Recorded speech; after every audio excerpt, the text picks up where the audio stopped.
자, 최대 명절인 설 연휴가 일주일 앞으로 다가왔지만 전국은 꽁꽁 얼어붙었습니다. 조혜주 중앙선관위원회 해임을 요구하며 시작된 자유한국당의 국회 보이콧 농성이 엿새째 이어지고 있습니다. 네, 여야의 대치 국면이 장기화할 조짐인데요. 출구를 찾을 수 있을지 이분과 이야기해보겠습니다. 여권의 중진 사선의 설은 민주당 최고위원 모셨습니다. 안녕하십니까? 네, 반갑습니다. 반갑습니다. 반갑습니다. 여당 최고위원으로서 요즘 상당히 바쁜 하루하루 보내고 계실 것 같은데 가장 힘을 많이 쏟는 일이 뭔지 좀 근황부터 여쭙겠습니다. 결국은 우리가 최고위원 회의를 일주일에 3번 하거든요. 예. 월, 수, 금. 그 외에 또 비상으로 또 하기도 하는데 회의하면서 전국 전체에 대한 상황을 봐야 되니까 그 준비하고 하는 게 힘들죠. 준비하는 게. 예. 그리고 또 행사가 있거나 하면 또 참석을 해야 되고 오늘 같은 경우에도 또 문상을 가야 합니다. 김복동 할머니. 예. 그래서 이런저런 일로 시간 내기가 참 어려운데 예. 오늘 불러줘서 고맙습니다. 아유, 저희가 와주셔서 감사합니다. 예. 국회 상황부터 살펴보시죠. 조혜주 선관위원 임명을 강행했고 자유한국당이 보이콧, 릴레이 농성을 하고 있습니다. 어떻게 보고 계십니까? 근데 뭐 릴레이 농성이라 그러는데 제가 오기 전에 물어보니까 한 사람인가 두 사람인가 있다고 그러더라고요. 예. 농성을 하는 건지 마는 건지 하면 한다고 제대로 할 거지. 예. 그게 뭐 밥을 굶는다, 5시간 반 동안 단식을 한다? 그게 단식입니까? 야당 시절 노하우 좀 전수해 주시죠. 우리는 결사적으로 했죠. 단식이라는 게 예. 최후의 방편이거든요. 예, 죽기로 결사하고 예. 이게 하는 건데 오죽 답답하면 단식을 하느냐 이런 이제 이 동정을 받기 위한 예. 최후의 수단으로 하는 건데 지금 자유한국당 그런 심정들이 아닌 것 같아요. 우리 때는 정말 죽기 살기로 이거 안 되면 그냥 죽겠다 예. 이런 각오로 단식을 했었는데 지금 하는 거 보니까 물론 단식할 건지 이게 단식거리가 되냐 이게 농성거리가 되냐 이게 기본이거든요. 예. 자신들도 그렇게 느끼고 있으리라 생각해요.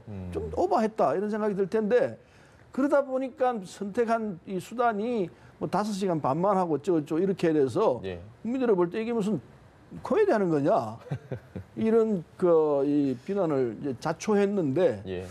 지도부 판단을 잘못했다 생각합니다. 우선 이거 자체가 조혜주 의원의 건에 대해서는 자기들이 할 말이 없어요. 우선 그분이 우리 당에 뭐 특보를 했다 그러는데 특보했다는 기록이 없습니다. 예. 당원도 아니에요. 기록들이 없는데 본인이 아니라고 그러고 우리도 기록이 없는데 뭘 가지고 그러느냐. 백서에는 나와 있지 않습니까? 대선 백서에는. 공명선거 특보라고 예. 나와 있는데요. 예. 백서에 나와 있습니까? 예. 그럼 제가 지금 백서를 못 봤는데 죄송합니다. 예. 그건 제가 수정하겠습니다. 우리 당에서는 거기를 처음에는 그걸 못 봤는데 저도 못 본 기록만 가지고 있습니다만 예. 정정히 수정하겠습니다. 실무에 좋습니다. 착오라고 얘기를 했었습니다. 예, 실무착오였던 것 같은데 저도 그걸 못 들었습니다. 예. 지적해 주셔서 고맙습니다. 딴 데 가서 또 얘기했습니까? 근데 그렇다 치더라도 예. 자유한국당 그럼 그 자유스러우냐? 자유한국당도 2007년에 2009년입니까? 강경근 상임위원이 있었는데 예. 이분도 이명박 후보에 대해서 공개적으로 지지 선언을 했습니다. 그런 적이 있습니다. 또 있습니다. 최윤희 윤리위원이 이분 박근혜 대통령이 지명했습니다. 최윤희 씨도 이 선관위원회였습니다. 중앙선관위원회였는데 윤리위원을 했었습니다. 예. 그리고 김용호 씨도 이 선관위원회였는데 이분은 여의도 연구소 이사였어요. 무슨 할 말이 있습니까? 자기 돈을 해도 되고 네. 서로 우리가 특보를 했다 하더라도 예. 똑같은 조건 아니었냐 말이에요. 그때 야당에서 공격을 많이 하시지 않으셨습니까? 입장이 바뀌면 우리가 공격을 안 했습니다. 안 별 하고 있었기 문제를 때문에 삼지 그냥 않은. 익스큐즈 해줬죠. 넘어갔었는데 우리가 그랬으면 자기들도 이런 문제가 있었으면 몰랐을지 모르겠습니다. 우리가 문제 제기를 안 했기 때문에 문제 제기가 이제 드러나 있는 상태이거든요. 그러면 자연스럽게 농성을 접고 국정 정상화에 협조를 해야 되는데 아직도 이 문제를 해결하지 못하고 더군다나 국민들로부터 얼마나 조롱을 받고 있는 상황입니까? 예. 예. 그렇다면 가감하게 이게 잘못된 사실이다. 끊어드리겠다 하고 나와야 되는데 그렇지 못한 걸 보면 지도부가 결단력이 없나? 우유부단한가? 이런 판단을 할 수밖에 없죠. 좀 알겠습니다. 대응 전략은 잘못된 것 같다는 말씀에 동의를 많이들 하시는 것 같은데 네. 어쨌든 선관위 상임위원이면은 정치적으로 중립성은 중요한 거 아닙니까? 그래서 뭐 한국당에서 그랬다고 우리도 된다 이 부분은 좀 설득력이 좋은 떨어질 것 같은데요. 지적입니다. 예. 좋은 지적인데 자신들이 공격을 할 때 예. 우리가 이러이러 했으니까 그렇다는 논리는 논리적으로 반박하는 겁니다. 근데 지금 조혜주 선관위원 부분에 대해서 그 과정 자체를 보면은 과정에 대해서는 우리는 청문회를 하자 그랬거든요. 예. 12월 22일, 작년 12월 22일 청와대에서 청문 요청서가 왔습니다. 그럼 1월 9일까지 하도록 돼 있지 않습니까? 그 사이에는 못 하겠다고 그냥 계속 버티고 있었습니다. 그래서 대통령이 다시 그러면은 제1차, 다시 재차 청문 요청서를 또 요청을 했죠. 청문해달라고. 근데 안 하고 있는 거죠. 그럼 청문회를 열어서 그런 부분이 있으면 이런 부분을 지적해서 국민들로부터 이게 잘못됐으니까 우리 못 받겠다. 이렇게 나가야 순서가 맞는 거거든요. 예. 그런 절차는 다 생략해버리고 무슨 뭐 청와대 인사수석 나오느라 인사수석 청문회입니까 이게? 그건 아니지 않습니까? 예. 그래서 절차도 과정도 목적 자체도 이게 전혀 맞지 않는데 과도하게 지금 하고 있다. 우리는 결론을 그렇게 내릴 수밖에 없고 알겠습니다. 그러니까 이게 희화화되는 거죠. 자유한국당이 보이콧을 한 걸 보고 지금 김관영 원내대표, 바른미래당 원내대표 얘기는 한국당 보이콧하면 제일 반기는 건 민주당이다. 라는 얘기를 했습니다. 이 부분은 어떻게 해석하십니까? 그건 또 편리한 대로 해석한 것 같습니다. 예. 지금 우리가 해야 할 게 많거든요. 예. 유치원 3법 당장 해야 되지 않습니까? 예. 그리고 좀 이 남북관계 지금 이런 상황에서 곧 2차 정상회담을 북미 정상회담을 하게 될 터인데 예. 거기에 대한 대비도 해야 되지 않습니까? 예. 그리고 지금 경제 살리기라고 뭐 하자고 저자고 다 그러고 있는데 지금 국회를 논리해서 될 때가 아니거든요. 공연할 때가 아니거든요. 밤새워 국정을 들여다보고 문제되면 지적하고 꼬치자고 얘기하고 이래야 될 때인데도 불구하고 그냥 아무것도 아닌 내용을 가지고 예. 이렇게 방해하는 거는 무슨 이유냐.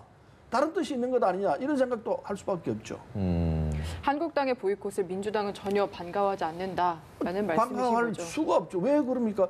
무슨 유치원 3법 안 할 겁니까? 우리가 네. 하자고 그렇게 하고 국민들이 그렇게 하라고 그러고 있는데 네. 국회에서 다 해야 될 것 아닙니까? 그런 알겠습니다. 일들이 남아있는데 왜 우리가 안 하려고 하겠습니까? 예, 네. 알겠습니다. 이슈를 좀 넘겨보겠습니다. 의원님 나오셨으니까 전두환 전 대통령, 전두환 씨 이야기를 해봐야 될 것 같은데 네.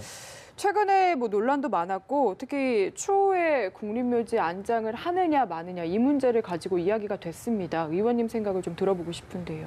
사실은 전두환 씨 이야기 나면 짜증이 나요. 예. 화가 나고 참 이게 뭐 손바닥으로 하늘 가린다는 말을 흔히 쓰는데 이럴 때 딱 맞는 말인 것 같아요. 무슨 뭐 알츠하이머가 왔다, 뭐 29만 원밖에 없다. 자만 이 전두환 씨 주변에서 나오는 얘기들은 신뢰할 수 있는 얘기들이 하나도 없는 것 같아요. 예. 근데 지금 안 나온다고 그러는데 안 나왔었는데 3월 11일 이제 이 공판기일이 잡혀 있으니까 예. 구인장 발표가 돼 있는 상태인 걸로 알고 있거든요. 강제 구인 가능한 상황이죠. 예, 강제 구인 할 수밖에 없겠죠. 예.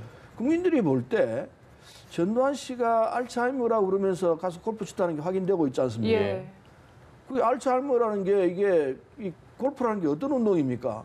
아주 정교하게 계산하고 자체 또 계산도 해야 되지만은 상황에 대한 판단과 인지 능력이 아마 스포츠 중에서 제일 인지 능력을 중요히 여기는 그런 스포츠일 거라 생각해요. 예. 골프를 친다?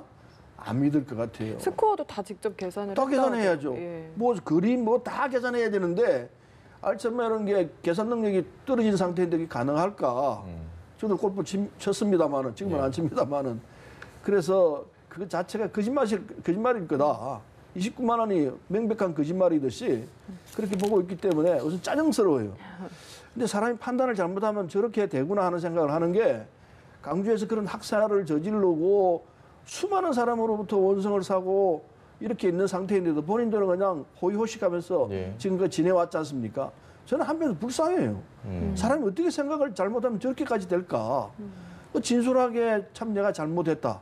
사람이 엄청나게 많은 사람이 학살당했지 않습니까? 예. 죽었지 않습니까? 그러면 죽은 사람에 대해서 정말 명복을 빌면서 죄송하다고 울면서 사과를 하는 자세를 보이는 것이 사람의 기본적인 자세일 텐데 그게 전혀 없이 내가 뭐 잘못했냐 식으로 나오면은 뭐 민주주의 아버지는 이렇게 나오면은 우리가 어떻게 하라는 겁니까 도대체? 그 방금 얘기하셨던 그 이순자 씨가 얘기했던 민주주의 아버지 그 발언 나왔을 때 서 의원께서 직접 인터뷰를 여러 곳에서 하는 걸 다 네. 챙겨봤는데요. 그때 그 이야기를 들었을 때 심정은 어떠셨습니까? 아 정말 뭐 뭐라고 방송에서 하기는 좀 힘든 이야기인데 예. 그냥 쥐받고 싶었어요. 그럴 수 있나 세상에? 예. 예? 그래서 사람들이 저렇게 세상을 살아가는 방식이 다르구나. 어떻게 똑같은 사실에 대해서 한쪽은 죽음을 가고 사과해야 한다고 이렇게까지 얘기하는데 예. 또 한쪽은 뭐 민주주의 아버지니 이렇게 나오는 걸 보면은 하나님이 세상을 왜 이렇게 만들었나 싶은 생각이 들어요. 너무너무 화납니다. 알겠습니다. 민주화운동 유가족분들도 참 마음이 어떠실지 고려가 되는데 5.18 진상조사위원회가 지금 아직도 근데 출범을 못하고 있거든요. 그리고 네. 한국당이 조사위원을 추천을 했는데 지금 재추천해라 이런 이야기가 있는데도 그대로 밀어붙이는 것 같습니다. 그 처음에는 진상조사위원회에 뭐 택도 아닌 사람들을 추천을 하다가 예. 워낙 국민 저항에 부닥치니까 이제 세 분을 다시 이제 추천을 한다고 했었는데 세 분 다 부적격자죠. 예. 뭐 한 분은 뭐 육군 중장 출신이라고 그럽니다만은 그분들은 전혀 상관없이 군사 작전에 하던 분이고 나머지 두 분 한 분은 언론인이고 또 한 분은 이 세월호 진상 규명 때 진상 규명을 방해했다고 그래서 세월호 유가족들로부터 배척당했던 분들입니다. 네. 그런 분들이기 때문에 그분들 역시 전혀 진상조사에 관련이 있다고 생각되지 않고 예. 진상조사가 아니고 진상조사를 방해할 위험이 있다 생각하죠. 그래서 이 자유한국당이 이 5.18 관련 진상조사를 할 의지가 있느냐 이 4개월 만에 한 거거든요. 예. 네. 그래서 내용으로 보건데 이분들은 진상조사하고는 상관없이 진상조사 퇴직이 말기를 바라는 5.18 당시에 그런 못된 짓을 했던 사람들에 대해서 진상이 가려지는 걸 원하지 않는 사람들이구나. 그래서 이렇게 이 4개월 동안 진상조사위원을 추천하지 않고 있다가 예. 그리고 이제 내놓은 분 세 분조차도 전혀 합당하지 않은 분들로 내놓은 상태로 보건데 진상조사할 의지가 없다. 알겠습니다. 이렇게 볼 수밖에 없습니다. 자유한국당 얘기 좀 더 해보시죠. 황교안 전 총리가 오늘 전당대회 출마를 공식 선언을 했습니다. 황교안 전 총리에 대해서 어떻게 평가하십니까? 홍준표 전 대표가 그런 얘기를 했었죠. 황 부총리는 이미 박근혜 대통령 탄핵될 때 예. 함께 탄핵됐던 사람이다. 그런 말씀을 했거든요. 예. 모처럼 우리 이 홍준표 대표가 옳은 말씀하셨다 이런 생각이 들어요. 예. 네. 맞습니다. 법무부 장관 하시다가 총리로 바로 올라왔습니다. 예. 예. 그 박근혜 정부의 2인자였습니다. 박근혜 대통령이 지금 감옥에 계십니다. 그런데 그 상황에서 책임이 없다고 할 수 있겠습니까? 당연히 책임이 있어도 아주 큰 책임이 있죠. 국정을 그렇게 농단시킨 제2연자였는데 거기에 대해서 지금 나오면서 한마디도 사과했다는 소리를 못 들었습니다. 그럴 수는 없죠. 국정을 그렇게 엉망을 만들어 놓고 자기 위에 있던 대통령이 감옥까지 갔는데 그 실정에 대해서 국정농단에 대해서 어찌 책임이 없을 수 있다 뭡니까? 그리고 예. 무엇보다도 최순실 씨에 대해서 나는 모를 수 없다고 생각합니다. 알고 있었다. 알고 있었을 예. 거라고 추측이 돼요. 구체적 증거는 앞으로 나올지 모르겠습니다만은 법무부 장관에서 국무총리로 올라갈 때 그 당시에 소위 최순실 씨가 한참 힘을 쓰던 때였습니다. 예. 적어도 총리나 이런 직위에 올라갈 때는 다 최순실 씨가 스크린 다 했어요.